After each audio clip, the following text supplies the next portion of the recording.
Le jeune médecin est sur le point de découvrir le plus grand secret de sa vie. Mais cette fois, il ne va pas juste se battre contre la mort, mais aussi contre le côté le plus sombre de l'humanité. Si tu es prêt, voici une histoire qui va te faire pleurer et te rappeler le pouvoir de l'espoir. Le soleil n'était pas encore tout à fait levé quand le docteur Hugo Santamaria a franchi les portes de l'hôpital, ajustant sa blouse tout en bâillant discrètement. La veille avait été difficile, mais il était déjà habitué à la douleur, à l'épuisement, à la lutte quotidienne pour sauver des vies.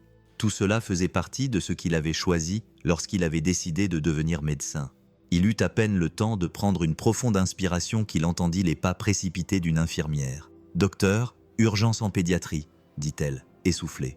Le cœur d'Hugo se mit à battre à toute vitesse. Il connaissait bien cette urgence. Sans réfléchir à deux fois, il se précipita dans le couloir, passant devant des patients et des membres de leur famille blottis dans des fauteuils inconfortables. Dès qu'il entra dans la salle de soins, ce qu'il vit lui donna la nausée. Deux petits bébés, âgés de quelques jours seulement, étaient allongés sur de petites civières. L'air autour d'eux semblait plus lourd. C'étaient des jumeaux, ils étaient pâles et respiraient faiblement. Ils ressemblaient à des poupées de porcelaine. Leurs petits corps fragiles tremblaient légèrement, enveloppés dans des couvertures fines et sales. Les infirmières travaillaient rapidement, réglant les moniteurs, préparant les perfusions, essayant de les stabiliser. Hugo s'approcha immédiatement. « Que s'est-il passé ?» demanda-t-il en posant délicatement sa main sur la poitrine de l'un des bébés pour sentir sa respiration. Une infirmière le regarda avec inquiétude. Ils avaient été trouvés inconscients et présentaient de graves signes de malnutrition. On n'a aucune info sur les parents. Hugo fronça les sourcils. « Aucune info ?» Il regarda autour de lui, à la recherche d'un membre de la famille. C'est alors qu'il vit une femme âgée recroquevillée dans un coin de la pièce, les mains jointes comme si elle priait. Son visage était marqué par le temps et ses yeux gonflés trahissaient ses larmes. Il s'approcha d'elle calmement. « Madame, avez-vous amené ces bébés ?» La femme leva la tête et le regarda, les yeux remplis de larmes. Quand elle parla, sa voix était brisée, comme si chaque mot lui faisait mal. « S'il vous plaît, docteur, ils doivent vivre. » Il enfila rapidement ses gants et toucha la petite main de l'un des bébés. Elle était froide. « On doit agir vite, » dit-il à l'équipe. « On doit réchauffer ces bébés, commencer à les hydrater et surveiller leur oxygénation. » Les infirmières se précipitèrent pour suivre ses ordres et il se tourna à nouveau vers la vieille femme. Elle tremblait, ses doigts tordus par la nervosité. « Madame, dites-moi ce qui leur est arrivé. Sont-ils vos petits-enfants » Elle secoua lentement la tête, comme si elle n'avait pas la force de répondre. Ses yeux étaient si rouges qu'on aurait dit qu'elle avait pleuré toute la nuit. « Je ne suis pas leur grand-mère, mais ils n'avaient personne d'autre, docteur. Ils n'avaient personne d'autre. » Sa voix se brisa sous le poids de la douleur. Hugo s'agenouilla à côté d'elle, essayant d'être aussi gentil que possible. « Comment sont-ils arrivés chez vous? Où sont leurs parents ?» Elle déglutit péniblement. Les rides de son visage se creusèrent tandis qu'elle joignait les mains, comme pour retenir quelque chose en elle. « C'est moi qui les ai trouvés. Que Dieu me pardonne. Je les ai trouvés abandonnés, tout seuls. Ils étaient en train de mourir, docteur. » Hugo sentit une boule dans sa gorge. « Abandonnés? Où ça ?» Elle ferma les yeux. Pendant un instant, comme si elle revivait ce moment dans une vieille maison abandonnée dans un quartier isolé. « J'étais là pour une autre raison. Mais quand j'ai entendu de faibles pleurs, je suis allé voir et je les ai trouvés presque sans vie. » Hugo prit une profonde inspiration. Il ne pouvait imaginer l'horreur d'un nouveau-né laissé pour mort. Son sang bouillait dans ses veines, mais il resta calme. Ce n'était pas le moment de se mettre en colère, mais de sauver ses bébés. Il se leva et regarda son équipe. « Ils ont besoin d'être nourris de toute urgence. Nous allons faire un examen complet. Je veux savoir exactement depuis combien de temps ils n'ont pas mangé. » L'infirmière à ses côtés fronça les sourcils. « Docteur, leur état est très grave. On ne sait pas s'ils survivront. » Hugo regarda à nouveau ses deux enfants sans défense. Ils n'avaient que quelques jours. Peut-être n'avaient-ils même jamais ressenti la chaleur des bras de leur mère.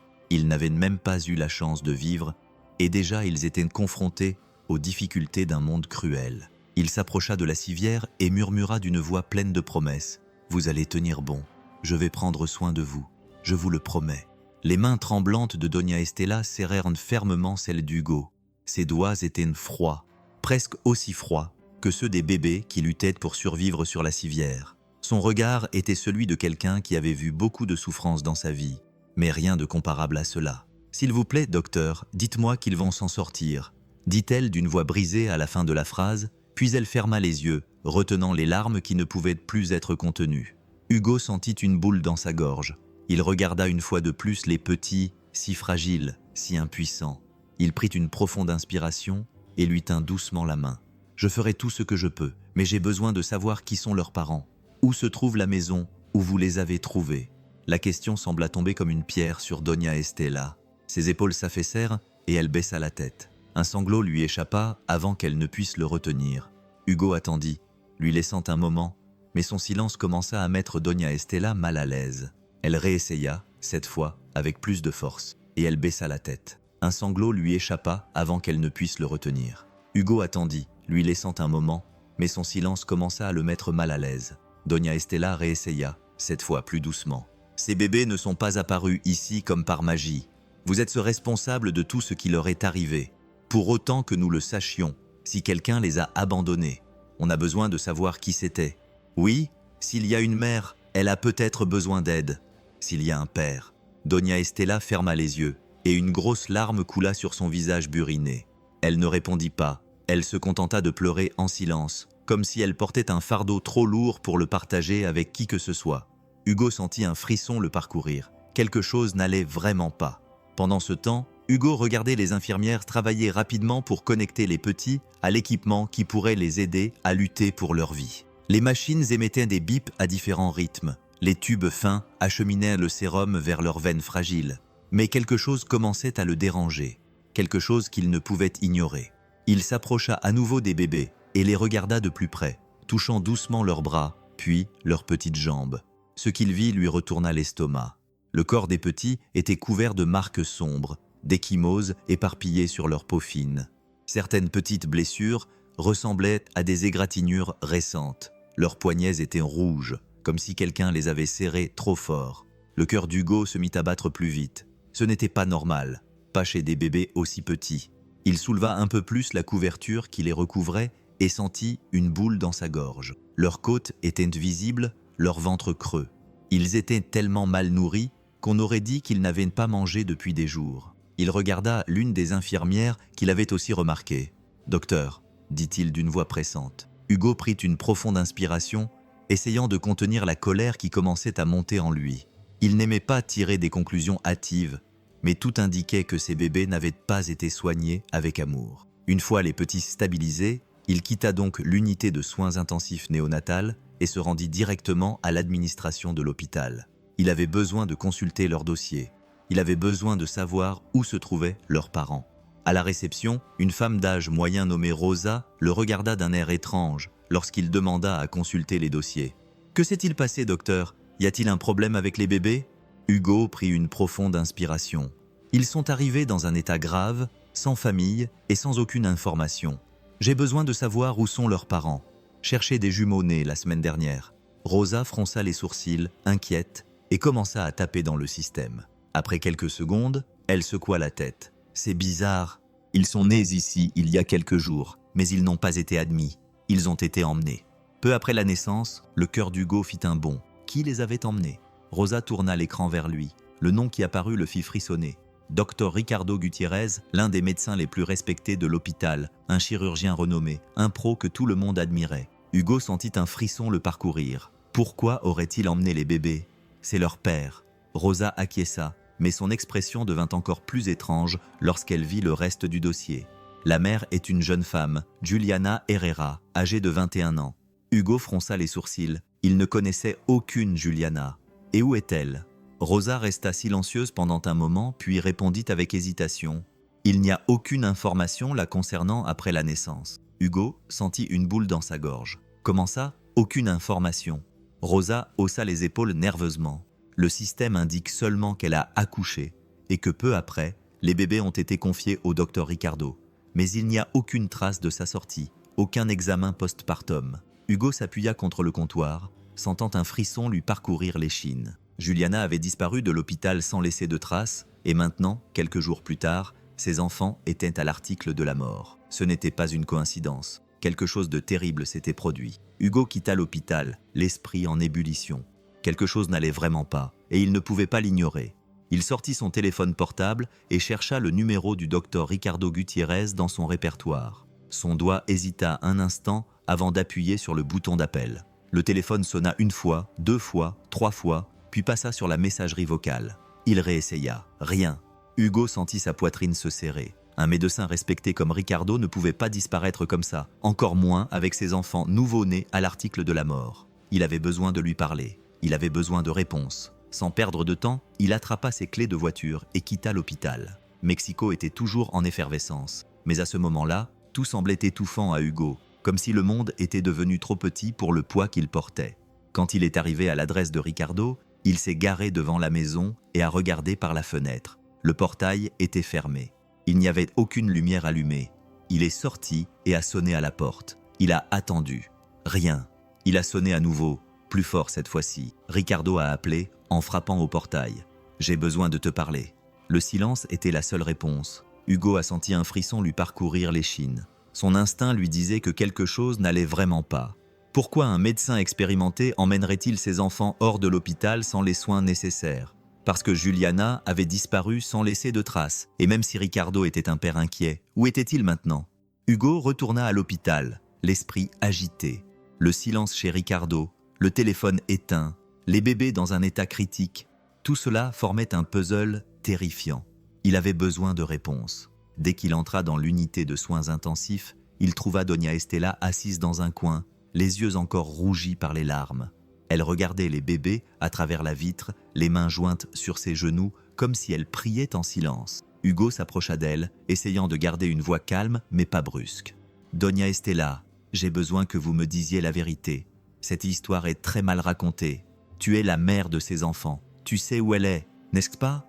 Doña Estela écarquilla les yeux et détourna le regard, serrant les mains encore plus fort. « Je ne sais pas, docteur. » Hugo soupira et s'agenouilla devant elle pour être à sa hauteur. « Ne me mens pas. Ces bébés ont failli mourir. Tu les as trouvés.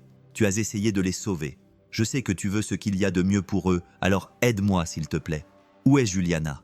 Doña Estela trembla de la tête aux pieds en entendant ce nom. Ce qu'elle cachait semblait trop grave. Elle se mordit la lèvre, regarda à nouveau les bébés, puis murmura finalement d'une voix faible. « La dernière fois que j'ai vu Juliana, c'était… » Quand elle entra dans la maison du docteur Ricardo, Hugo sentit un frisson lui parcourir l'échine. C'était quand ? Il y a quelques jours, après la naissance. Doña Estela déglutit péniblement et ferma les yeux. Mais elle n'est jamais repartie, docteur, jamais. La réponse tomba sur Hugo comme une pierre sur sa poitrine. Juliana était entrée chez Ricardo et avait disparu. Il ferma les yeux un instant, essayant de contrôler le tourbillon de pensées qui l'envahissait. Il ne perdit pas de temps, se précipitant dans le couloir de l'hôpital, esquivant les patients et les infirmières jusqu'à ce qu'il atteigne le bureau de l'administration. La porte était entr'ouverte et il entra sans plus attendre. « Rosa, j'ai besoin de ton aide maintenant. » La réceptionniste fut surprise par l'urgence dans sa voix. « Que se passe-t-il, docteur ? J'ai besoin des images des caméras de sécurité de la maternité du jour où Juliana a accouché. Je dois voir qui est parti avec ces bébés, si c'était le docteur Ricardo. » Rosa fronça les sourcils, mais tapa rapidement sur le clavier. « Je vais chercher les vidéos, mais pouvez-vous me dire ce qui se passe ?» Hugo ne quittait pas l'écran de l'ordinateur des yeux. « J'ai juste besoin de confirmer quelque chose. » Les secondes semblaient une éternité jusqu'à ce que les vidéos se chargent. Rosa cliqua et la vidéo commença à défiler. Hugo se pencha vers l'écran, et ce qu'il vit lui donna la nausée. Sur l'image, Ricardo quittait l'hôpital à la hâte, vêtu d'un manteau sombre, l'air sérieux, comme s'il voulait passer inaperçu. Dans ses bras, il tenait un petit paquet blanc, les bébés. Il est parti seul, sans Juliana à ses côtés, sans aucune infirmière pour l'accompagner, comme s'il s'enfuyait. Hugo a dégluti et s'est légèrement penché en arrière. « Je veux voir ce qui est arrivé à Juliana. » Rosa a avancé la vidéo de quelques minutes. Le cœur d'Hugo faillit s'arrêter. Quelques heures après le départ de Ricardo, tôt le matin, Juliana apparut à l'écran, mais elle n'allait pas bien. 2 hommes inconnus la tenaient par les bras. Elle semblait inconsciente, la tête penchée sur le côté. Aucun employé de l'hôpital n'intervint. Aucune alarme ne retentit. Ils l'emmenèrent simplement comme si elle était une patiente parmi d'autres rentrant chez elle, mais Hugo savait que ce n'était pas le cas. Il serra les poings, le sang bouillant dans ses veines. Juliana n'était pas partie de son plein gré. Il l'avait emmenée, et maintenant, plusieurs jours plus tard, elle n'était toujours pas revenue et personne ne savait où elle était. Il passa sa main sur son visage, essayant de calmer sa respiration. Mais comment pouvait-il se calmer ? Ces enfants avaient été laissés pour morts. Si quelqu'un était capable de faire ça à 2 bébés sans défense, qu'avait-il pu faire à la mère? Hugo se leva brusquement, faisant racler la chaise contre le sol. « Rosa, je dois appeler la police tout de suite. Le docteur Ricardo a commis des crimes ici. » Elle le regarda avec inquiétude. « Docteur, êtes-vous sûr que le docteur Ricardo est un monstre? Si c'est une erreur… » Hugo se tourna vers elle, les yeux remplis de rage et d'angoisse. « Une erreur? Les bébés ont failli mourir. Juliana a disparu. Tu penses que c'est une coïncidence ?» Rosa resta silencieuse, mais son regard montrait qu'elle aussi sentait que quelque chose n'allait vraiment pas. Hugo quitta la pièce à grands pas. Il marcha dans les couloirs de l'hôpital sans regarder sur les côtés. À chaque pas, son angoisse grandissait. Il entra à nouveau dans l'unité néonatale et s'arrêta devant les petits. Matteo et Gaël dormaient, connectés aux machines, si fragiles, si petits. Hugo serra les poings, le téléphone portable à la main, prêt à appeler la police. Mais avant qu'il ne puisse passer l'appel, une voix ferme l'arrêta. « Docteur Santamaria, un mot. » Il se retourna et vit le directeur de l'hôpital, le docteur Alvaro Mendoza, debout au milieu du couloir. L'homme croisa les bras et fronça les sourcils comme s'il savait déjà ce que Hugo s'apprêtait à faire. « Je suis occupé, docteur. Ça ne peut pas attendre. » Le directeur fit un pas en avant et baissa la voix. « En fait, ça peut et ça doit attendre. J'ai entendu dire que vous enquêtiez sur le docteur Ricardo et que vous envisagiez de faire appel à la police. » Hugo sentit son sang bouillir. « Je n'envisage pas de faire appel à la police. Je vais le faire. 2 bébés ont failli mourir. Leur mère a disparu. Vous ne trouvez pas ça louche ?» Le directeur le regarda droit dans les yeux. « Vous accusez l'un de nos meilleurs médecins, Santamaria. Réfléchissez bien avant de ruiner sa carrière et la vôtre. » Hugo fit un pas en avant, le regardant droit dans les yeux. « Vous m'écoutez ? 2 vies innocentes ont été laissées pour mortes. Et la mère ? Mon Dieu, tu veux vraiment protéger quelqu'un qui a peut-être fait quelque chose de terrible ?» Le directeur prit une profonde inspiration, comme s'il choisissait soigneusement ses mots. « L'hôpital ne peut pas être impliqué dans des scandales sans preuves concrètes. On ne peut pas agir sur la base de simples soupçons. » Hugo rit sans humour. « Tu veux donc que je reste les bras croisés et que j'attende qu'il soit trop tard ?» Le directeur le regarda un instant, puis soupira. « Je te préviens, Hugo, réfléchis bien avant de continuer. » Il lui lança un dernier regard sérieux et s'éloigna, laissant Hugo là, les mains tremblantes de rage. Mais l'avertissement du directeur n'eut qu'un seul effet sur lui. Il renforça sa détermination. Hugo quitta l'hôpital, le cœur lourd. L'avertissement du directeur résonnait encore dans sa tête, mais il se fichait de tout. Il n'abandonnerait pas sa quête de justice pour ses bébés et pour Juliana. Les mains tremblantes, il prit son téléphone portable et composa le numéro de la police. Le téléphone sonna plusieurs fois avant qu'une voix ne réponde à l'autre bout du fil. « Commissariat de police de Mexico. Quelle est l'urgence ?» Hugo prit une profonde inspiration. « Je m'appelle Dr Hugo Santamaria. Je suis médecin à l'hôpital général. Je dois signaler la disparition d'une patiente. Pouvez-vous me donner son nom et les circonstances ? Juliana Herrera a donné naissance à des jumeaux il y a quelques jours et a disparu. Peu après, les bébés ont été retrouvés dans un état critique, presque sans vie, et des images montrent qu'elle a été emmenée de l'hôpital, inconsciente, par 2 hommes inconnus. » Le policier à l'autre bout du fil est resté silencieux pendant un moment. « Docteur, Madame Juliana était une patiente ou une employée de l'hôpital, une femme de 21 ans qui a tout simplement disparu. » La voix d'Hugo était plus forte qu'il ne l'aurait voulu. Un membre de sa famille a signalé sa disparition. Hugo ferma les yeux, essayant de contrôler sa colère. Elle n'a personne, seulement ses enfants qui ont failli mourir. Le policier soupira. « Docteur, comprenez-nous, nous ne pouvons pas considérer une personne comme disparue sans un signalement officiel de la famille. Et en ce qui concerne les bébés, la police ne peut intervenir que s'il y a des preuves d'un crime. Êtes-vous sûr qu'il ne s'agit pas d'un cas de négligence parentale ?» Hugo sentit son sang bouillir. Comment peut-il s'agir de négligence si les bébés ont été abandonnés à la mort et que la mère a disparu sans explication ? J'ai des preuves. Les caméras de l'hôpital montrent qu'elle a été emmenée contre son gré. Le policier hésita. On peut ouvrir un dossier, mais sans preuve concrète d'un crime, notre action sera limitée pour l'instant. Hugo serra le téléphone dans sa main.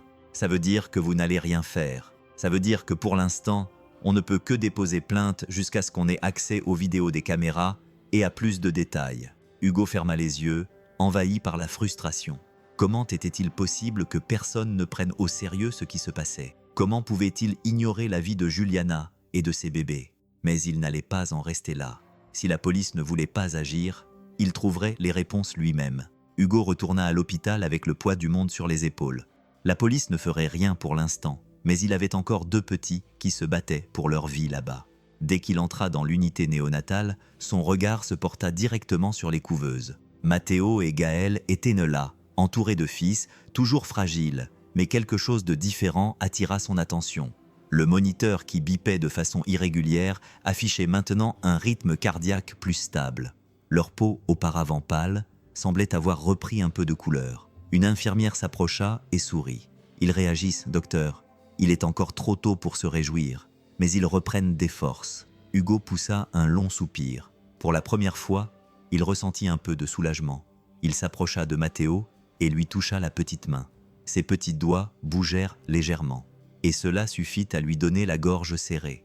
Il regarda Gaël, qui respirait plus facilement qu'avant. « Ils sont forts », murmura-t-il. Cette nuit-là, Hugo décida de ne pas partir. Il prit une chaise, s'assit entre les couveuses et resta vigilant, sans jamais détourner le regard. À chaque battement des petits cœurs, il sentait sa propre respiration se calmer un peu plus. À l'aube, il s'est rendu compte qu'il tenait les petites mains des 2 bébés sans même s'en rendre compte. Matteo et Gaël commençaient à réagir et il savait au fond de son cœur que ce n'était pas seulement grâce au traitement médical. Il se battait parce qu'il savait qu'il n'était plus seul. Le petit matin était silencieux. Hugo avait perdu le compte du nombre de tasses de café qu'il avait bu, mais il ne serait parti pour rien au monde. Les moniteurs bipayaient à intervalles réguliers, apportant un peu de réconfort. Matteo et Gaël réagissaient, encore fragiles mais vivants. Puis, tout à coup, le son changea. Une alarme se déclencha. Le cœur d'Hugo se figea. Il bondit et regarda le moniteur de Matteo. La ligne qui oscillait était maintenant droite. Le bébé ne respirait plus. « Non, non, non !» Il ouvrit la couveuse avec des mains tremblantes. « Laissez-moi de la place !» cria-t-il à l'infirmière la plus proche qui courait déjà pour l'aider. Hugo inclina le petit corps de Matteo, lui massant doucement la poitrine, essayant de faire fonctionner à nouveau ses poumons. « Allez, mon petit, reste avec moi. » Les secondes semblaient une éternité. Il appliqua des techniques de réanimation, ajusta l'oxygène, tenta tout. Chaque seconde sans réponse était comme un coup de poignard dans sa poitrine. « Respire, Matteo. » C'est alors qu'un faible son résonna dans la pièce, un gémissement à peine audible. Hugo vit la petite poitrine de Matteo se soulever et s'abaisser. Les moniteurs recommencèrent à enregistrer un rythme cardiaque. Il poussa un soupir si profond qu'il faillit perdre l'équilibre. L'infirmière à ses côtés essuya la sueur de son front. Il s'en était fallu de peu.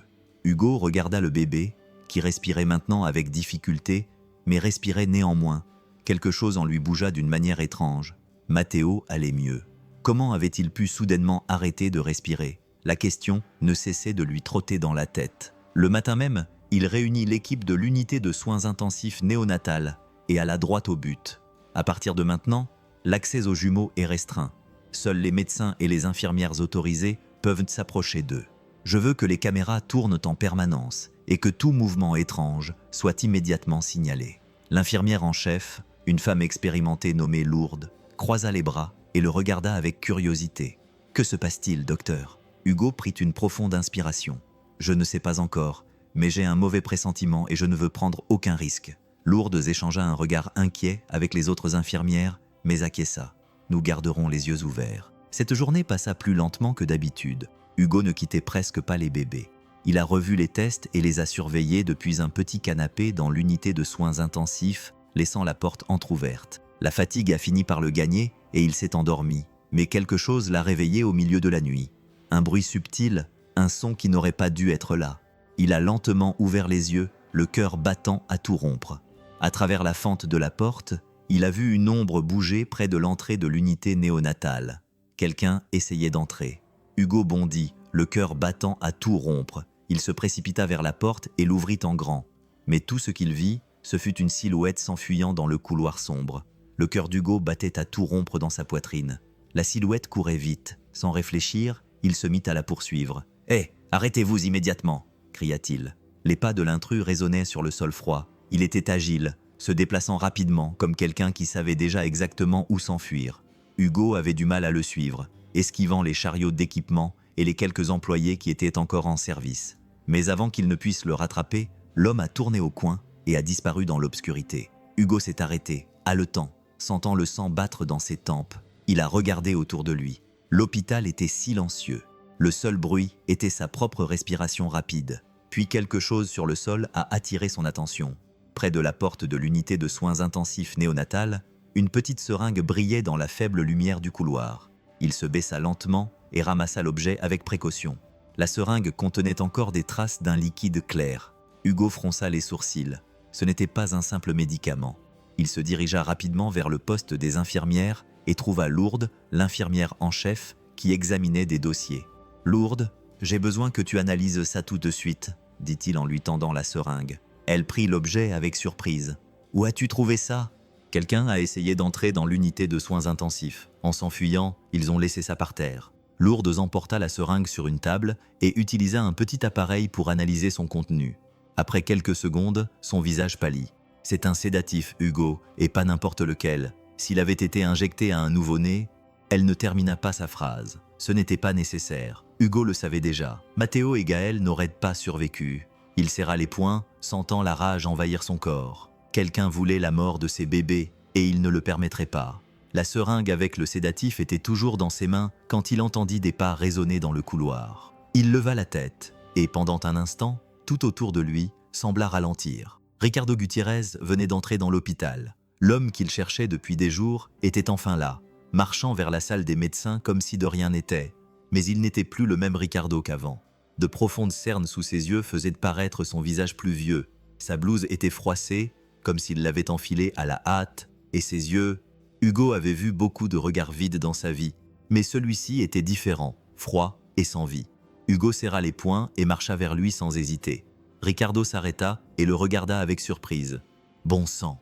Mais avant qu'il n'ait pu réagir, Hugo l'attrapa par le col de sa blouse et le poussa contre le mur. « Tu crois que personne ne sait ce que tu as fait à Juliana ?» Le regard de Ricardo ne changea pas. Il cligna lentement des yeux, comme s'il réfléchissait à la question. « De quoi tu parles ?» Hugo resserra son étreinte sur le tissu de sa blouse. « Tu sais parfaitement de quoi je parle. J'ai vu les caméras. Tu as quitté l'hôpital avec les bébés dans les bras et peu après, 2 hommes ont emmené Juliana, inconsciente. Maintenant, elle a disparu. »« Et ça ?» dit Hugo en brandissant la seringue. Ricardo ne dit rien. Son visage ne montrait ni peur ni colère, seulement une étrange lassitude, comme s'il savait que ce moment arriverait. « Où est-elle » cria Hugo. Ricardo poussa un long soupir et esquissa un sourire tordu. « Tu ne comprendrais pas, Santa Maria. Certaines mères ne sont tout simplement pas faites pour être mères. » Hugo sentit un frisson lui parcourir l'échine à ces mots prononcés avec tant de désinvolture. Il regarda Ricardo droit dans les yeux et comprit à cet instant qu'il avait affaire à un monstre. Il resserra son étreinte autour du cou du médecin, la rage lui brûlant la poitrine. « Qu'est-ce que tu lui as fait ? Où est-elle » Ricardo ne détourna pas le regard. Au contraire, son sourire s'élargit légèrement, comme s'il trouvait tout cela drôle. « Pourquoi tu t'en soucies autant ?» Hugo pencha légèrement la tête. « Ce n'est qu'une femme qui profite de la situation et quelques bébés, tu sais. Combien meurent chaque jour ? Tu penses vraiment que 2 de plus feraient une différence dans le monde ?» Hugo sentit son estomac se nouer. Il n'avait jamais entendu Ricardo parler d'une voix aussi froide. « Tu parles de tes propres enfants !» cria Ricardo. Il haussa lentement les épaules, comme si ça lui était égal. « Je n'ai jamais voulu de ces enfants. Ils n'auraient pas dû naître. » Il mentait. La fureur envahit Hugo comme un feu incontrôlable. Il attrapa Ricardo par le col de sa robe et le poussa plus fort contre le mur. « Et qu'est-ce que tu lui as fait ?» Ricardo ne répondit pas tout de suite. Il resta là, à regarder Hugo comme s'il se demandait si ça valait le coup de dire la vérité, jusqu'à ce qu'il finisse par marmonner avec mépris. « J'ai juste réglé un problème. » Hugo sentit son sang bouillir. Ces mots résonnaient dans son esprit comme du poison. Il lâcha lentement Ricardo, mais pas parce qu'il était plus calme. Au contraire, le dégoût et la rage qui l'habitaient étaient si grands que ses mains tremblaient. Il regarda cet homme dans les yeux et y vit quelque chose de terrifiant. Il y vit le vide. Il n'y avait ni amour, ni sollicitude. Cet homme ne considérait pas Matteo et Gaël comme ses enfants. Il les voyait comme une erreur, et les erreurs, pour lui, devaient être éliminées. Hugo sentit son estomac se nouer. L'image des bébés sans défense dans l'unité de soins intensifs envahit son esprit. La façon dont ils étaient arrivés à l'hôpital, faibles, affamés, à l'article de la mort. Maintenant, tout s'expliquait. Ricardo voulait qu'il meure. Ce n'était pas de la négligence. Ce n'était pas de la négligence. C'était intentionnel. Hugo serra les poings. « Tu n'as pas d'âme, n'est-ce pas ?» marmonna-t-il. Ricardo sourit sans rien dire. Hugo avait envie de crier. Il avait envie de se jeter sur lui. Il avait envie d'exiger des réponses jusqu'à ce qu'il avoue tout, mais il savait qu'il ne pouvait pas perdre le contrôle. Il prit une profonde inspiration et recula d'un pas. « Tu ne t'en tireras pas comme ça. Je te le jure. » Ricardo ajusta simplement sa robe, comme si la conversation avait une quelconque importance pour lui. « On verra, Santa Maria. On verra. » Hugo n'avait besoin de rien d'autre pour être sûr. Chaque seconde qui passait était un risque. Il ne laisserait pas Ricardo partir, pas après tout ce qu'il avait entendu. Le cœur battant à tout rompre, il se tourna vers la réception et cria « Sécurité !» Les employés autour de lui arrêtèrent en ce qu'ils faisaient. 2 agents de sécurité apparurent au bout du couloir et se dirigèrent rapidement vers lui. Ricardo haussa les sourcils de surprise, mais il ne semblait pas effrayé. « C'est ridicule !» dit Santa Maria en ajustant calmement sa robe de chambre. Hugo s'avança et le pointa du doigt. « Vous n'irez nulle part. La police est en route. » Les agents s'arrêtèrent à côté d'Hugo, attendant un ordre. « Arrêtez !» dit-il d'un ton moqueur. « Tu crois vraiment qu'ils vont te croire ? Je suis un médecin respecté. Tu n'as aucune preuve. » Hugo serra les poings. « J'ai les bébés vivants. J'ai les images de la caméra. J'ai la seringue avec le sédatif. Tu ne t'en tireras pas comme ça. » Les agents échangèrent un regard, réalisant que la situation était grave. L'un d'eux attrapa Ricardo par le bras, mais il ne résista pas. « C'est absurde. Avec le sédatif, tu ne t'en tireras pas comme ça. » Les gardes échangèrent des regards, réalisant que la situation était grave. L'un d'eux attrapa Ricardo par le bras, mais il ne résista pas. « C'est absurde, » marmonna-t-il sans montrer d'inquiétude. Hugo sortit son téléphone portable et appela rapidement la police. « Bonjour, ici Hugo Santa Maria. J'ai besoin d'une voiture de patrouille à l'hôpital immédiatement. L'homme responsable de la disparition de Juliana Herrera et de la tentative de meurtre des jumeaux est ici. » À l'autre bout du fil, la réponse fut rapide. « On arrive !» Hugo raccrocha et regarda Ricardo. « C'est fini pour toi, Ricardo. » Ricardo se contenta de sourire légèrement, comme s'il s'en fichait, mais Hugo ne se laissa pas berner. Il savait que cet homme cachait bien plus qu'il ne le laissait paraître, et que ce n'était plus qu'une question de temps avant que la vérité n'éclate au grand jour. Sans perdre de temps, il courut dans les couloirs jusqu'à ce qu'il trouve Doña Estela, assise sur un banc de l'hôpital, un chapelet entre les doigts. Elle regardait le sol, murmurant quelque chose doucement comme si elle priait. Il s'agenouilla devant elle et lui prit les mains. « Doña Estela, s'il vous plaît, j'ai besoin de tout savoir. Vous devez me dire la vérité. La police a besoin de toutes les infos pour attraper Ricardo. » Elle leva lentement les yeux, le visage pâle, avec de profondes cernes sous les yeux. « Je vous ai déjà dit tout ce que je sais, docteur Hugo. » Il lui serra les mains plus fermement. « Non, vous en savez plus. Je le vois dans vos yeux. S'il vous plaît, Doña Estela. Juliana est peut-être encore en vie, mais j'ai besoin de la vérité pour la sauver. Aidez-moi. » La femme trembla et des larmes commencèrent à couler. « Hugo, » dit-elle d'une voix brisée, et elle se couvrit le visage de ses mains. « Je vous promets de vous protéger, » dit Hugo avec fermeté. « Mais si je ne sais pas tout, il sera peut-être trop tard. » Doña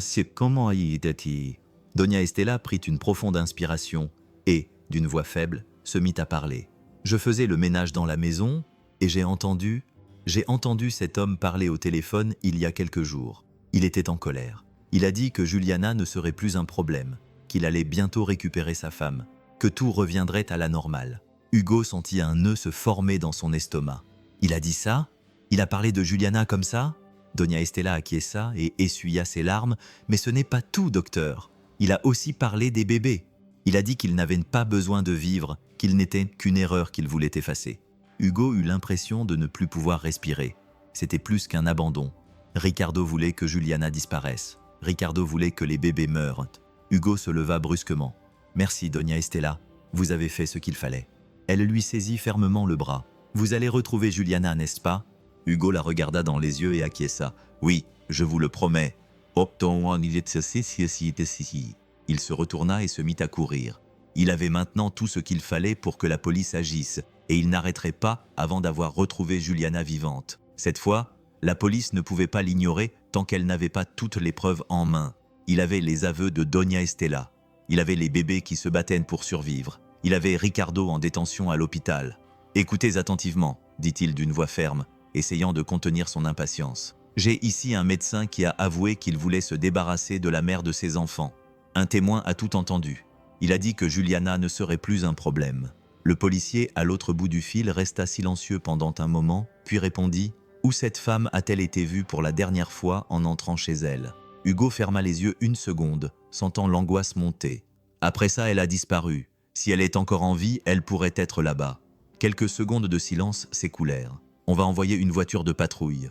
Hugo expira, sans même se rendre compte qu'il retenait son souffle. Je te retrouve ici à l'hôpital pour t'accompagner. Lorsque la police arriva à l'hôpital, Ricardo était déjà emmené par les agents de l'hôpital. Hugo les regarda le faire monter dans la voiture de patrouille. Le médecin ne montra aucune crainte. Il poussa juste un soupir fatigué et marmonna avant de monter. « Je t'avais prévenu que tu ne comprendrais pas, Santa Maria. » Yes. Hugo ne répondit pas. Il serra juste les poings et monta dans la voiture de police.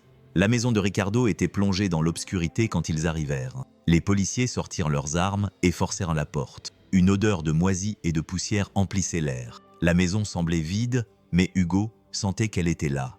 Il suivit les agents à travers les pièces, passant par le salon, la cuisine, les chambres. Tout était en ordre. Mais il y avait quelque chose de dérangeant, un silence étrange. C'est alors qu'un des policiers cria « Par ici !» Hugo courut dans le couloir. Une porte était entr'ouverte et un escalier menait à un sous-sol sombre. L'odeur y était encore pire. Lorsque les policiers allumèrent leurs lampes torches, Hugo vit quelque chose qu'il n'oublierait jamais. Sur le sol en béton froid, Juliana était allongée, inconsciente, ligotée, le visage pâle et les lèvres fendues. « On a une victime !» a crié un des policiers. « Appelez une ambulance !» Hugo s'est agenouillé à côté d'elle. Il a touché doucement son visage.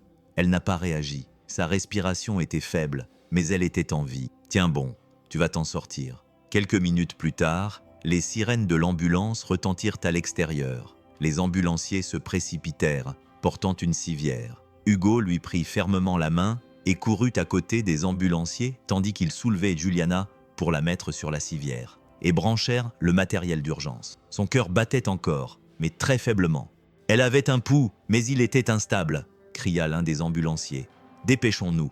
Hugo est monté dans l'ambulance avec eux, a tenu la main froide de Juliana et est resté à ses côtés pendant tout le trajet. « Reste avec moi, Juliana, tes enfants ont besoin de toi. » Elle n'a pas répondu. Son visage était toujours pâle, sa respiration irrégulière. La sirène résonnait dans les rues de la ville. Chaque seconde semblait une éternité. Hugo essayait d'ignorer la peur qui grandissait en lui. Il essayait de croire qu'il y avait encore de l'espoir. Quand ils sont arrivés à l'hôpital, les médecins urgentistes étaient déjà prêts. « On va l'intuber rapidement. » L'équipe a emmené Juliana à l'intérieur. Hugo est resté à la porte, les regardant disparaître dans les couloirs.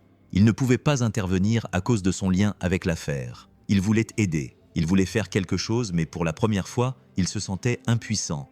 Les minutes passèrent, puis les heures. L'aube se levait et Hugo était toujours assis dans la salle d'attente, incapable de détourner les yeux de la porte des urgences. Puis, elle s'ouvrit. Le médecin responsable sortit. Son regard en disait long avant même qu'il ne prononce un seul mot. Hugo se leva lentement. « Non », dit le médecin, en prenant une profonde inspiration. « On a fait tout ce qu'on pouvait, mais elle n'a pas survécu. Elle était trop faible. » Hugo sentit le sol se dérober sous ses pieds. La douleur le frappa comme un coup violent et écrasant à la poitrine. Il passa ses mains sur son visage, essayant de retenir ses larmes. Que lui était-il arrivé? Le médecin tenait un bout de papier dans ses mains. Sa voix était grave. L'autopsie avait confirmé que Juliana avait été sous sédatif avant de mourir. Hugo ferma les yeux. La colère et la tristesse le rongeaient. Juliana n'avait pas eu le choix. Elle n'avait pas eu la chance de se battre. Elle avait été réduite au silence. Il ne restait plus que ses enfants, et Hugo savait qu'il devait les protéger à tout prix. Hugo se tenait dans le couloir de l'hôpital, les yeux rivés au sol, incapable de bouger. La nouvelle était trop lourde, trop accablante. Il cligna rapidement des yeux, essayant de retenir ses larmes, mais en vain. Une douleur profonde lui serrait la poitrine, comme s'il se noyait à l'intérieur. Juliana était morte. Il serra les poings, sentant la frustration brûler dans son corps. Il l'avait trouvée, il l'avait sortie de cette maison. Il avait fait tout ce qu'il pouvait, mais ça n'avait pas suffi. Il n'avait pas été assez rapide. Un sanglot s'échappa de sa gorge. Il sentit ses jambes fléchir et s'assit sur une chaise à proximité, enfouissant son visage dans ses mains. « Pardonne-moi, Juliana », murmura-t-il. Il se souvenait de son petit visage pâle, de ses lèvres qui tremblaient, alors qu'elle luttait pour respirer. S'il était arrivé plus tôt, elle serait peut-être encore là. Peut-être serait-elle en train de serrer ses enfants dans ses bras, leur disant que tout irait bien. Mais il n'y avait plus de peut-être, il n'y avait plus de chance. Elle était partie. Une infirmière s'approcha avec hésitation. « Docteur, avez-vous besoin de quelque chose ?» Hugo secoua la tête et essuya ses larmes avec le dos de sa main. « Je veux que Ricardo paye pour ça. » Il se leva lentement, prit une profonde inspiration et se dirigea vers la réception. Le policier chargé de l'affaire était là, en train de relire ses notes. Hugo s'approcha de lui et lui dit d'une voix ferme, chargée de douleur. « Je veux être sûr qu'il reste en prison. » Le policier leva les yeux vers lui. « Après l'autopsie et les témoignages, nous avons assez d'éléments pour le garder en détention. Il sera officiellement inculpé. » On a assez d'éléments pour le garder en détention. Il sera officiellement inculpé. Hugo acquiesça, mais cela ne l'apaisa pas. Rien ne ramènerait Juliana. Il regarda le couloir menant à l'unité de soins intensifs néonatales. Matteo et Gaël n'étaient pas au courant de la tragédie qui venait de se produire. Ces petits étaient désormais seuls au monde, et ils ne permettraient pas qu'on les oublie eux aussi. Quelques heures plus tard, au poste de police, Hugo observait de l'autre côté de la vitre tandis que Ricardo était menotté dans la salle du poste. Le bruit métallique des menottes se refermant autour de ses poignets aurait dû lui procurer un certain soulagement. Mais ce ne fut pas le cas. Ricardo n'était pas désespéré. Il ne criait pas. Il ne suppliait pas. Il n'essayait pas de se défendre. Il haussa simplement les épaules, prit une profonde inspiration et resta immobile, comme si tout cela n'était qu'un jour comme les autres. Le policier à côté de lui posa les questions habituelles. Nom complet, âge, profession. Ricardo répondit sans hésiter, comme si rien de tout cela n'avait d'importance. Hugo sentait son sang bouillir à chaque seconde qui passait. Il voulait comprendre comment quelqu'un pouvait être aussi froid. Puis Ricardo leva les yeux et le regarda fixement à travers la vitre. Pendant un instant, il y eut un silence. Puis, sans changer d'expression, il murmura « C'était mieux ainsi ». Ces mots frappèrent Hugo comme un coup de poing. Le froid, l'absence de remords, c'était comme si Juliana n'avait jamais rien signifié pour lui, comme si ses bébés n'étaient qu'un problème dont il fallait se débarrasser. Hugo sentit une boule dans sa gorge. Il avait envie de crier. Il voulait demander pourquoi. Comment quelqu'un pouvait-il avoir un cœur aussi vide ? Comment pouvait-il prendre la vie d'une femme innocente et presque laisser mourir ses propres enfants sans rien ressentir ? Mais il ne dit rien. Il se contenta de se retourner et de quitter le poste de police, sentant le poids de la réalité peser sur ses épaules. Ricardo était en prison, mais rien ne ramènerait Juliana. Il ne restait plus que ses enfants, et Hugo savait qu'il ne pouvait pas les laisser seuls au monde. Hugo retourna à l'hôpital avec un vide en lui. Le poids de tout ce qui s'était passé lui écrasait encore la poitrine. Ricardo était en prison. Juliana était partie, et maintenant, il ne restait plus que ces deux petits qui dormaient dans l'unité néonatale, sans même imaginer qu'ils étaient seuls au monde. Il entra dans l'unité et s'arrêta devant les couveuses. Matteo et Gaël avaient une meilleure couleur et respiraient mieux. Ils se battaient pour vivre, mais vivre pour qui ? Doña Estela s'approcha, une couverture dans les mains. Ses yeux étaient encore rouges d'avoir tant pleuré. « Que vont-ils devenir, docteur ?» Hugo resta silencieux. C'était la question qu'il avait essayé d'éviter depuis qu'il savait que Juliana ne reviendrait pas. Il regarda à nouveau les bébés, petits, fragiles, innocents. Il n'y a pas de famille, pas de proches qui puissent les accueillir, demanda-t-il, même s'il connaissait déjà la réponse. Doña Estela secoua la tête. Juliana n'avait personne, et du côté du père, personne ne voulait savoir quoi que ce soit des enfants. Personne n'était proche du docteur Hugo. Il ferma les yeux un instant. La douleur grandissait en lui. Matteo bougea légèrement dans la couveuse. Hugo s'approcha et posa sa main sur la petite main du bébé, sur ses minuscules doigts. Ceux-ci se refermèrent sur son doigt. Gaël prit une profonde inspiration, comme s'il pouvait sentir sa présence. Hugo déglutit péniblement. Il savait ce que c'était que de grandir sans personne. Il savait ce que c'était que de se sentir seul, sans foyer, sans câlin. Ces bébés avaient déjà tellement perdu, et maintenant, où allaient-ils aller ? Dans un refuge, dans le système, où ils ne seraient que deux de plus parmi tant d'autres. La pression dans sa poitrine s'intensifia. Hugo passa la nuit sans dormir, assis à côté des couveuses, regardant Matteo et Gaël respirer.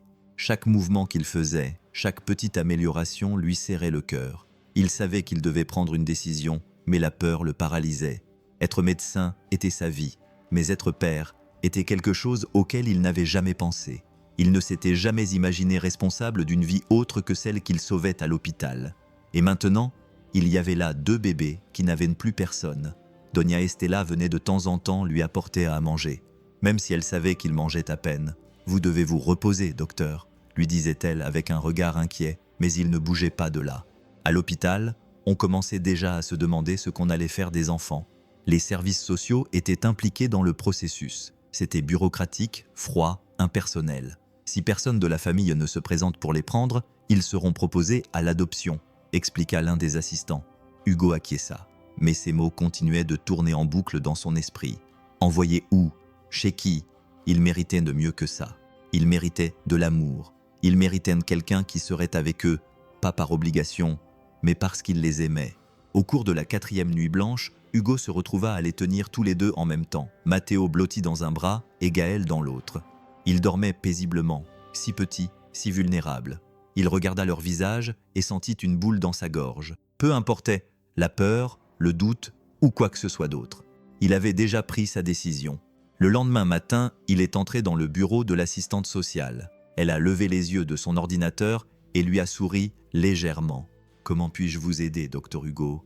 Hugo a pris une profonde inspiration. « Je veux les adopter. » La femme a cligné des yeux, surprise. « Vous voulez dire les accueillir temporairement ?» Hugo a secoué la tête. « Je veux les prendre chez moi. » L'assistante est restée silencieuse pendant quelques secondes, étudiant son visage. « Vous êtes sûr, docteur Hugo ?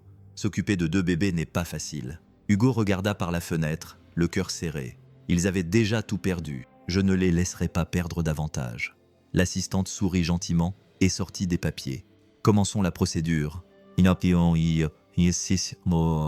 Hugo sentit un frisson lui parcourir l'estomac, mais pour la première fois depuis longtemps, il ressentit aussi une certaine paix.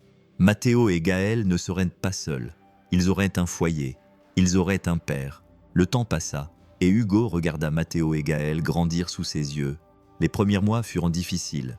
Il était partagé entre son travail à l'hôpital et les réveils matinaux passés à bercer les 2 enfants lorsqu'ils pleuraient. Il apprit à changer les couches, à préparer les biberons et à reconnaître chaque pleur, faim, sommeil, crise. La maison, autrefois silencieuse, était désormais remplie de rires. Il y avait des jouets partout et de petites mains tirées sur son pantalon pour qu'il les prenne dans ses bras. Chaque progrès des enfants était une victoire. Leur premier sourire, leurs premiers mots, leurs premiers pas. « Papa !» s'écria Gaël un jour en courant vers lui les bras ouverts. Hugo se figea. Pendant une seconde, il n'avait jamais pensé qu'un jour, il entendrait ce mot s'adresser à lui. Il se pencha et les serra tous les 2 dans ses bras, sentant sa poitrine se serrer d'émotion. « Je suis là, mes enfants. » Mais même si la maison était remplie d'amour, le passé ne disparaissait jamais complètement. Dans les nuits les plus calmes, Hugo pensait encore à Juliana et à la façon dont tout aurait pu être différent. Parfois, il se réveillait au milieu de la nuit avec un poids sur la poitrine, comme s'il pouvait entendre le murmure de ce qu'il avait perdu. Les jours d'anniversaire des enfants, il regardait les bougies sur le gâteau et se demandait ce que ça ferait si Juliana était là pour chanter Las Mañanitas avec eux.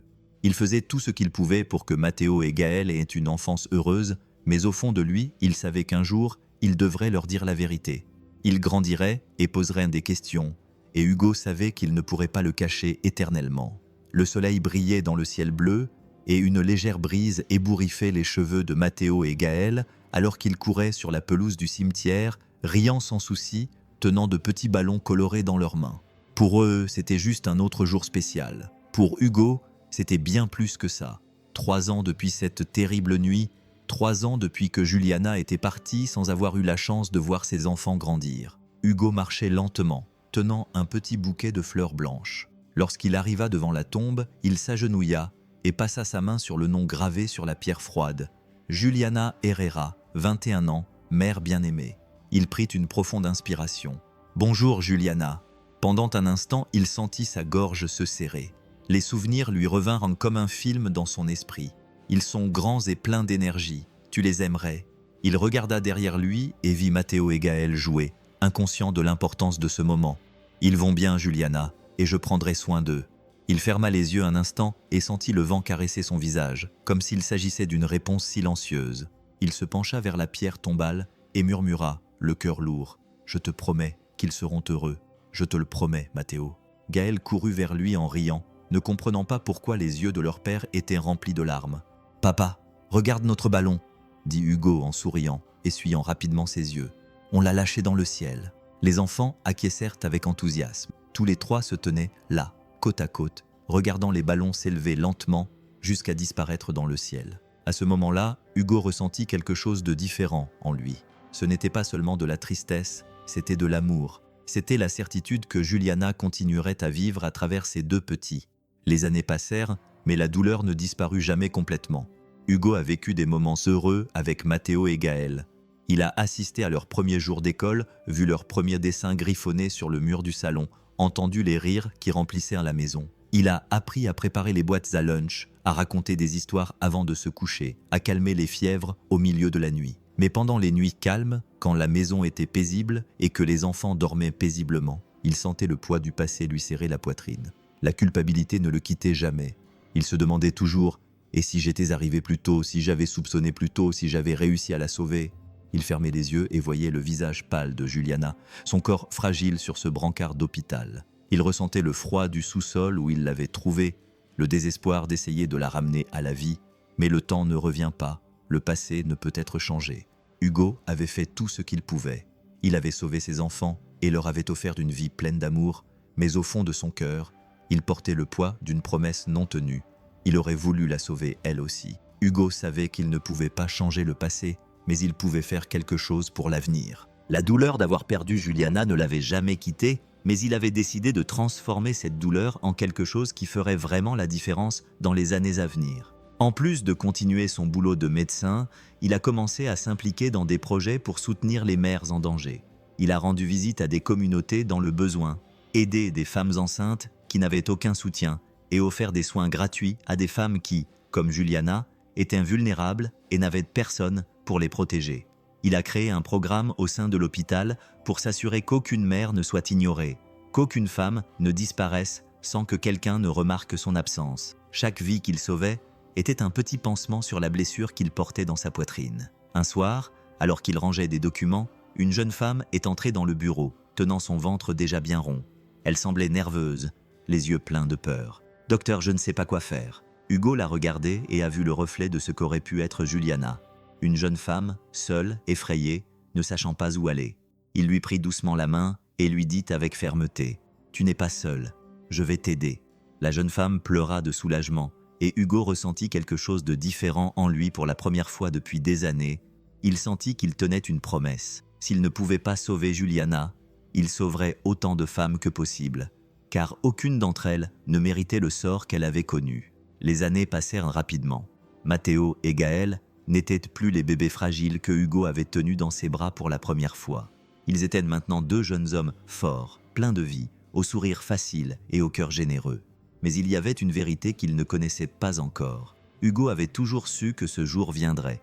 Il avait toujours su qu'à un moment donné, il devrait les regarder dans les yeux et leur raconter l'histoire qu'il avait évitée cette nuit-là. Il les appela pour qu'ils s'assoient sur le canapé. L'ambiance dans la pièce était différente, pesante. Les garçons l'ont remarqué. « Qu'est-ce qui ne va pas, papa ?» a demandé Gaël. Hugo a pris une grande inspiration et les a regardés tous les deux, leurs visages si similaires, leurs yeux curieux toujours en quête de réponse. « Il est temps que vous sachiez pour votre mère. » Matteo et Gaël se sont regardés. Ils savaient peu de choses à son sujet. Hugo n'avait jamais caché le fait que Juliana était morte, mais il n'était jamais entré dans les détails. « Que lui est-il arrivé ?» demanda Matteo à voix basse. Hugo sentit sa poitrine se serrer. Sa plus grande crainte avait toujours été de leur faire du mal en leur disant la vérité. Mais ils avaient le droit de savoir, alors, le cœur lourd, il leur raconta. Il leur parla de Juliana, de sa jeunesse et de ses rêves. Il leur parla de Ricardo, de cet homme cruel dont il devait les protéger, mais qu'il avait essayé d'effacer de leur mémoire. Il leur expliqua comment elle avait disparu, comment il l'avait cherchée, comment qu'il était arrivé trop tard. Le silence envahit la pièce. Gaël fut le premier à baisser la tête. « Il voulait notre mort », murmura-t-il d'une voix tremblante. Matteo se frotta les yeux, retenant ses larmes. « Et elle a essayé de nous protéger. » Hugo sentit une boule dans sa gorge. « Oui, les enfants. Elle vous aimait. Elle s'est battue pour vous jusqu'à la fin. » Ils restèrent tous les deux silencieux pendant un moment, absorbant tout cela, jusqu'à ce que Gaël se lève soudainement et serre Hugo dans ses bras. « Tu n'as pas sauvé papa. » Matteo suivit immédiatement, retenant ses larmes tandis qu'il serrait Hugo dans ses bras. « Tu es notre vrai papa. » Hugo ne put plus retenir ses larmes au milieu de cette étreinte. Il réalisa que malgré toute la douleur, ils étaient ensemble. et c'était tout ce qui comptait. Hugo ressentait encore le poids de la conversation dans sa poitrine. Matteo et Gaël connaissaient désormais la vérité. Ils savaient ce qu'ils avaient survécu, ce que leur mère avait enduré, ce que Ricardo avait tenté de faire. Tous les trois étaient assis là, sur le canapé, le silence remplissant la pièce. Ce n'était pas un silence vide, mais un silence de sentiments profonds, d'émotions difficiles à exprimer avec des mots. Matteo regarda Hugo, les yeux encore brillants de larmes. Il prit une profonde inspiration, prit la main de son père et la serra fort. Elle partit, la voix tremblante mais pleine de gratitude. « Mais tu nous as sauvés !» Hugo sentit son cœur se serrer. Gaël, assis à côté de lui, passa un bras autour de ses épaules et posa sa tête dessus comme il le faisait quand il était enfant. « On n'a jamais été seul parce qu'on t'avait toujours toi. » Hugo cligna plusieurs fois des yeux, essayant de contenir son émotion, mais c'était inutile. Une larme coula sur son visage. « Je referai tout pareil, murmura-t-il. Je donnerai ma vie pour vous. » Matteo et Gaël se penchèrent en même temps et le serrèrent dans leurs bras. À ce moment-là, Hugo réalisa que malgré toute la douleur qu'il portait en lui, il avait accompli sa mission. Les garçons étaient là, vivants et forts. Et surtout, Hugo sentait encore la chaleur de l'étreinte des enfants lorsque Gaël leva le visage et le regarda droit dans les yeux. Ses yeux étaient remplis de larmes, mais aussi d'autre chose, d'une certitude d'amour. Gaël saisit fermement la main d'Hugo, comme s'il voulait que ces mots ne soient jamais oubliés. « Tu es notre vrai papa ». Cette phrase toucha profondément le cœur d'Hugo. Il avait l'impression de ne plus pouvoir respirer. Pendant un instant, il avait passé tellement de temps à croire qu'il n'était pas à la hauteur, qu'il ne pourrait peut-être jamais combler le vide laissé par Juliana. Mais là, à ce moment précis, il comprit que ce n'était pas une question de sang, mais d'amour. Matteo sourit, les yeux encore embués de larmes, et approuva son frère. « Ça a toujours été toi, papa. » Hugo ferma les yeux et prit une profonde inspiration. Une boule se forma dans sa gorge. « Je vous aime de tout mon cœur. » Les enfants se penchèrent à nouveau vers lui et le serrèrent fort dans leurs bras. Hugo réalisa que pour la première fois depuis de nombreuses années, la douleur avait laissé place à quelque chose de plus grand. Là, dans cette pièce, avec les enfants que la vie avait mis sur son chemin, il ressentait enfin la paix. Hugo regarda Matteo et Gaël et sentit son cœur se réchauffer. Pendant tant d'années, il avait porté le poids de ce qui était arrivé à Juliana, le poids de la culpabilité, la peur de ne jamais être à la hauteur. Mais là, en serrant ses enfants dans ses bras, il comprit quelque chose qu'il ne s'était jamais autorisé à voir auparavant. Malgré tout, quelque chose de beau était né de la tragédie. Il avait trouvé les enfants qu'il n'aurait jamais imaginé avoir. Il avait appris à aimer d'une manière qu'il n'aurait jamais cru possible. Il était devenu plus qu'un médecin, plus qu'un homme essayant de réparer une erreur du passé. Il était devenu un père. Chaque rire de ses enfants, chaque petit « je t'aime, papa », chaque soir où il les couchait, tout cela était la preuve que l'amour avait gagné. Le destin avait été cruel avec Juliana, mais ses enfants n'étaient pas restés seuls. Ils avaient été sauvés, ils ont été protégés, ils ont été aimés, et tandis que Hugo les serrait dans ses bras, sentant le cœur des enfants battre contre le sien, il savait que sa mission n'était pas seulement de sauver des vies, mais aussi de leur donner un sens. Matteo et Gaël ont grandi en montrant de la curiosité pour le travail de leur père. Ils s'asseyaient sur le canapé en attendant qu'il revienne de l'hôpital. Ils lui posaient des questions sur ses patients et jouaient avec un stéthoscope jouet. « Quand on sera grand, on pourra être médecin comme toi ?» demanda un jour Matteo, les yeux brillants d'excitation. Hugo sourit et ébouriffa ses cheveux. « Vous pouvez être tout ce que vous voulez, les enfants. » Mais avec le temps, ils réalisèrent tous les deux qu'ils ne voulaient pas être n'importe quoi. Ils voulaient sauver des vies.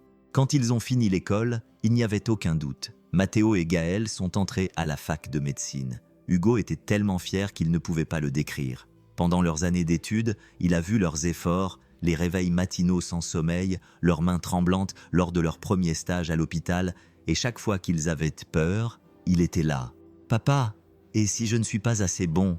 demanda Gaël un soir, en regardant les livres éparpillés sur la table. Hugo s'approcha de lui et posa une main sur son épaule. « J'ai eu la même peur, mon fils, mais tu sais ce qui m'a poussé à continuer ?» Gaël acquiesça, attendant la réponse. Savoir que chaque patient que je sauvais pouvait être le Matteo ou le Gaël de quelqu'un d'autre. Le jour de la remise des diplômes, quand les deux garçons reçurent leurs diplômes, les yeux d'Hugo se remplirent de larmes. Non seulement ils avaient atteint leur objectif, mais ils avaient choisi une voie qui permettrait de tenir la promesse qu'il avait faite des années auparavant. Matteo et Gaël n'étaient pas seulement des survivants, ils étaient la preuve vivante que l'amour et la gentillesse peuvent transformer même la pire des douleurs en quelque chose de formidable. L'hôpital était très animé ce matin-là, mais pour Hugo, tout semblait se dérouler au ralenti. Il se tenait dans le couloir, regardant de loin Matteo et Gaël enfiler leurs blouses blanches pour la première fois. Les deux se regardèrent, à la fois nerveux et excités. C'était le premier jour de leur internat en médecine, le premier jour d'un nouveau chapitre. Hugo avait la gorge serrée. Il lui semblait que c'était hier qu'il tenait ses enfants fragiles dans ses bras sans savoir s'ils survivraient. Maintenant, ils étaient là, forts, prêts à sauver des vies, tout comme il l'avait fait pour eux. Matteo ajusta sa blouse, regarda son frère, puis Hugo, qui les observait de loin. Gaël sourit et se dirigea vers lui, s'arrêtant juste devant lui. « Papa, c'est pour toi. » Matteo posa une main sur l'épaule de son frère et hocha la tête. « Si on est là aujourd'hui, c'est parce que tu as cru en nous. » Hugo essaya de répondre, mais l'émotion l'en empêcha un instant. Il prit une profonde inspiration, sentant sa poitrine se remplir d'une sensation qu'il n'avait jamais éprouvée auparavant. Pour la première fois depuis longtemps, il ressentait une paix véritable et légère, différente de tout ce qu'il avait connu auparavant. Il regarda ses fils les yeux remplis de larmes et leur sourit sincèrement. « Vous êtes déjà bien plus que je n'aurais jamais pu rêver. » Matteo et Gaël serrèrent leur père dans leurs bras en même temps, comme ils le faisaient quand ils étaient enfants. Quelques mois plus tard, le bruit de la sirène de l'ambulance résonna dans l'hôpital. L'alerte d'urgence retentit dans les haut-parleurs et les infirmières se précipitèrent pour préparer la salle. Matteo et Gaël étaient de service ce jour-là. Ils portaient en leur blouse blanche, leur stéthoscope autour du cou, les yeux attentifs à chaque appel. Mais lorsqu'ils entendirent la voix à la radio dire « Nouveau-né en état critique en route », ils ressentirent quelque chose de différent en eux. Ils se regardèrent brièvement et, sans dire un mot, coururent ensemble vers la salle des urgences. La civière fut poussée à l'intérieur à toute vitesse. Sur le petit matelas enveloppé dans une couverture bleu clair, un bébé luttait pour respirer. Ses pleurs étaient faibles, presque inexistants. « Qu'est-ce qu'on a ?» a demandé Matteo en enfilant rapidement ses gants. Ils l'ont trouvé abandonné. Il présente des signes d'hypothermie et de malnutrition, a répondu l'une des infirmières. Gaël a placé le stéthoscope sur la poitrine du bébé et a écouté son faible battement de cœur. Ce petit cœur se battait comme il l'avait fait autrefois. On va le stabiliser. On doit le réchauffer et lui administrer des fluides. Les deux hommes agissaient de manière synchronisée. Ce n'était pas seulement du professionnalisme, c'était quelque chose de plus grand. Hugo observait tout de loin. Il sentit une boule dans sa gorge en regardant ses enfants sauver une vie, comme il l'avait fait autrefois. C'était comme si l'histoire se répétait. Mais cette fois, c'était eux qui empêchaient qu'un enfant innocent soit oublié. Matteo prit la petite main du bébé et murmura doucement, comme s'il faisait une promesse. « Tout va bien se passer, petit.